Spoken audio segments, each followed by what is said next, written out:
আজকে যে সরকার ক্ষমতায় বসেছে 143 জন সমন্বয়ক যারা ডাক দিয়েছিল ছাত্র জনতা আপামর জনসাধারণকে রাজপথে নামার জন্য, স্বৈরাচারী সরকারকে উৎখাত করার জন্য।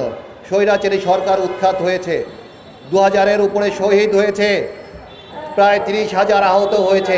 তাদের রক্তের উপরে দিয়ে পাড়িয়ে আজকে যারা মসনদে যেয়ে বসেছে, তাদেরকে যাদের বিনিময়ে তারা মসনদে বসেছে, তারা কিন্তু তাদের খোঁজ খবর নিচ্ছে না, তাদেরকে প্রকৃত মর্যাদায় করছে না, মর্যাদা দান দিচ্ছে না। আজকে শহীদ পরিবাররা কী অবস্থায় আছে?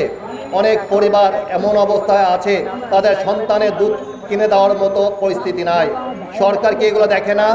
আজকে যে সরকার আমাদের দেশে ক্ষমতায় আছেন, আমরা জানি সেই সরকার আমাদেরকে লালন করে, তারা আমাদের অভিভাবক।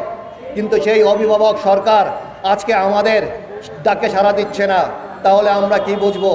143 জন সমন্বয়ক ছিল, তাদের মধ্যে একজন সমন্বয়ক আহত নিহত হয়েছে কি? হয়নি।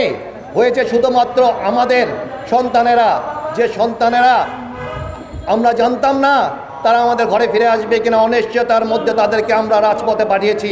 কিন্তু সেই শহীদ যারা হয়েছে তাদের মূল্যায়ন করছে না এই সরকার, তাদেরকে রাষ্ট্রীয় কোনো মর্যাদা দিচ্ছে না। এবং বিচার কার্য এতটা ধীর গতিতে চলছে, বিচার কার্যের নামে আমাদেরকে মূলা ঝুলাচ্ছে, আমাদেরকে বিভিন্ন মহল থেকে হুমকি দেওয়া হচ্ছে যে আমরা যেন মামলা প্রত্যাহার করে নেই, অমুকের বিরুদ্ধে কেন মামলা করেছি। কিন্তু সরকার এদিকে কোনো দৃষ্টি দিচ্ছে না।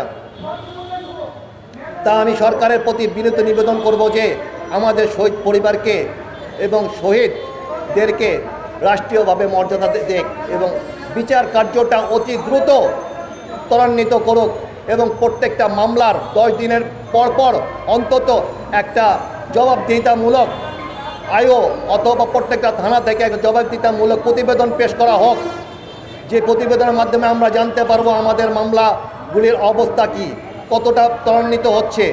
এই বিচার যদি কার্য সম্পন্ন না হয় তাহলে আমরা বলবো যে আমরা হতভাগা, আমরা দুর্ভাগা। এই পরবর্তীতে এই দেশে কোনো দুঃশাসনের বিরুদ্ধে কেউ আর সোচ্চার হবে না।